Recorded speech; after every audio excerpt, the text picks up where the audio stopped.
Hello, accountability buddies. It is vlog number 46, and you'll notice I am not in the work parking lot, nor am I in the cemetery. I don't know if you can see, but it is super windy out today. It's in the mid-40s. It's sunny. It's nice. It rained starting like Friday night and most of the day yesterday, and then the clouds like magically parted and it was super sunny from 6 o'clock until dark. But today the wind is just crazy out there. I mean, it is just very windy, so it feels much colder than it is. But I figured as I was on my way back home from running errands, instead of like going home and then walking in the places that I always walk, I would come out to the farm. It's called Proctor Farm. It's a 1.5 mile. I think it's a loop. It might be 1.5 miles out and back. I don't know. We're going to find out. But I thought I would come out here instead of just walking the usual route, since I've mentioned a couple of times that I'm pretty bored with that. And right now I am regretting my decision to wear my brand new Antora 2s that I talked about in the previous video. They came in, put them on. They've changed them a little bit so that the knit on the front end has like a sturdier, like printed plastic on top of it, so it's holding it a little tighter, which I appreciate because that's the part that's starting to wear on my old ones. That being said, I'm really looking forward to trying out a new walk and something that's a little more like managed scenery.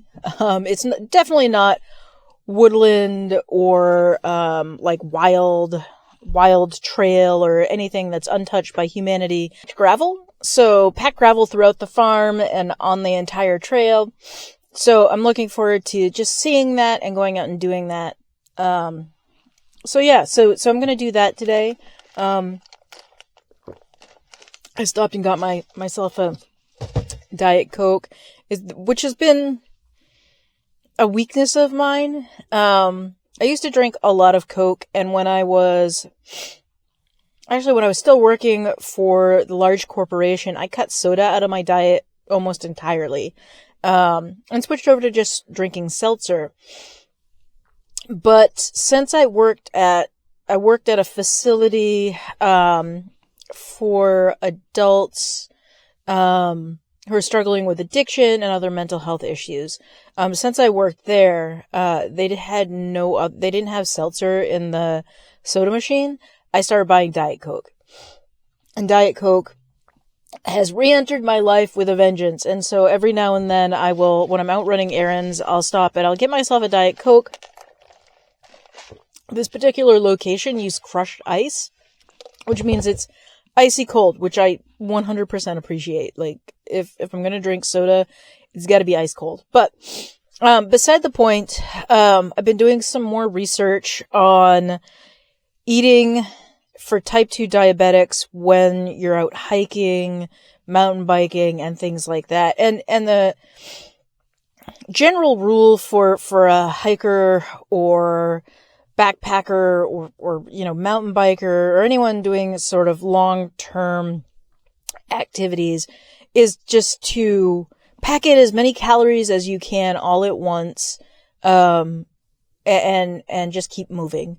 And a lot of those calories for the person without type 2 diabetes come from carbohydrates.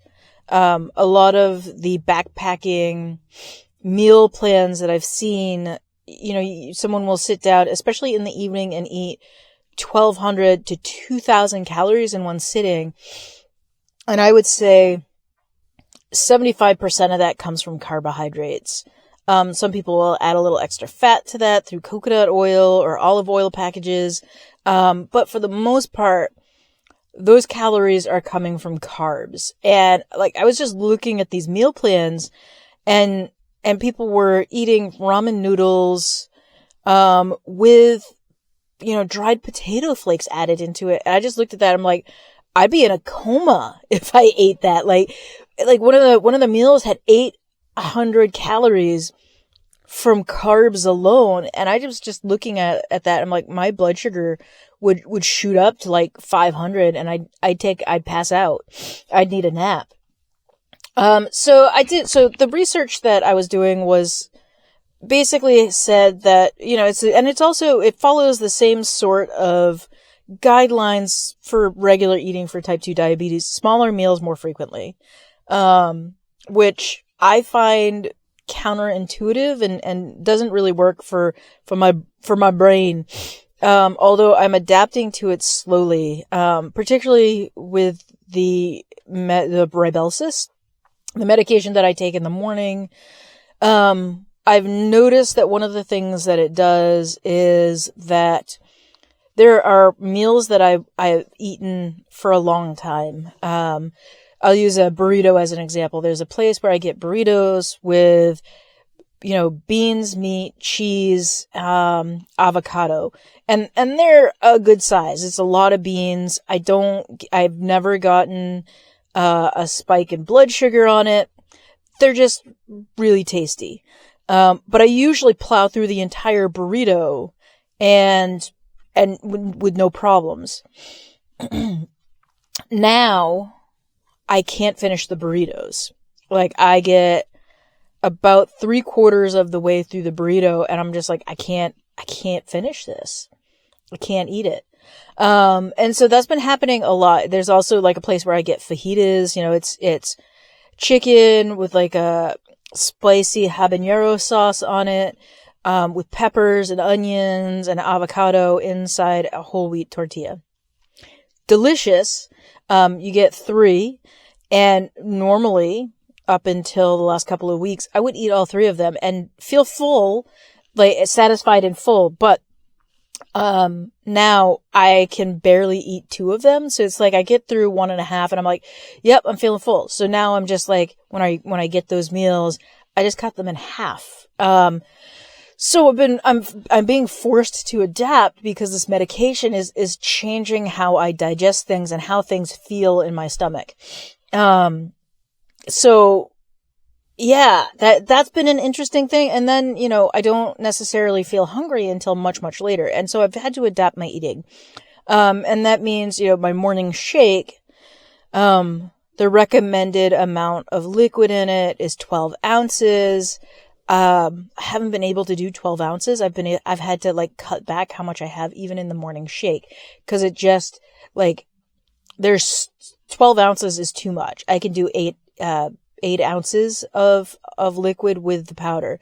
So it's just like realizing that things in my stomach are different than they used to be before this most recent increase, in the medication. So what I found is, I have my shake around 8 a.m. and then around 11, I have a protein bar. Or some sort of like low carb snack, something with under 20 grams of carbs. And that's been working pretty well for me. I also find, so I usually eat, like I mentioned before, around noon to 1, between noon and 1. And I find that around 3 o'clock, like just before my kids come in for their group, I'm hungry. Like I need to eat something. So again, it's like another protein bar, which has been getting pretty boring, a protein bar or, some sort of, snack under 20 grams of carbs. And I think the low level of carbs, like the 20 grams or less, has been really, really important.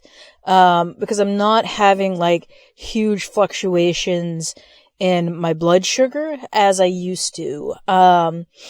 Like things have been really consistently between 70 and like 130. I have had a couple of spikes. On my wife's birthday, I had half a brownie and it did spike up to 160, which is the highest it's been in a really long time. So I'm sure that, because I took my blood sugar quite a bit after that meal, it was 2+ hours, that it probably did spike up to 250 or 200. It was higher. But adapting to the change in my body through the medication, has worked. It's been okay. That being said, it is a struggle for me to remember, it's 11, or it's 10:30 or 11 a.m. I need to eat something, or it's 3 p.m. I better eat something, or, I'll end up having snack with the kids, which is fine because I can, just pull out a protein bar and the kids are like, yeah, whatever. The kids don't care. So it's just kind of adapting to the changes in my body has been difficult. And then also not feeling well, right after the change was a lot. It was difficult. No lies there. It was really not a good change. And I think, if I do have to increase the medication again, I will talk to my doctor and make sure it doesn't happen the week before my period. I know TMI for the guys, but when you're going through hormonal changes anyways, your body's getting ready to do its thing. Adding into it a med change, not a good idea. So I will be having that conversation with my doctor if we do make an additional change. But where my blood sugars are sitting, we might just stay on this medication dosage for a good long time until, we'll see how it goes. So I'm not foreseeing another med change for a good long while. But I am going to go get out and have my walk, out here at Proctor Farm. I'll take some video. Hopefully I'll get a decent amount of video, and, y'all can see the farm as it is in the sort of early spring before things are starting to pop open. I do see some buds on forsythia, which is really cool because in a couple of weeks, the forsythia will pop open, and this will be the first thing other than crocuses and whatnot that pops open in the spring, and things will just be super vibrant yellow. So that'll be super cool around here. So just gonna go enjoy the day. I hope you get out and do some walking and enjoy your day, and I will see you next time.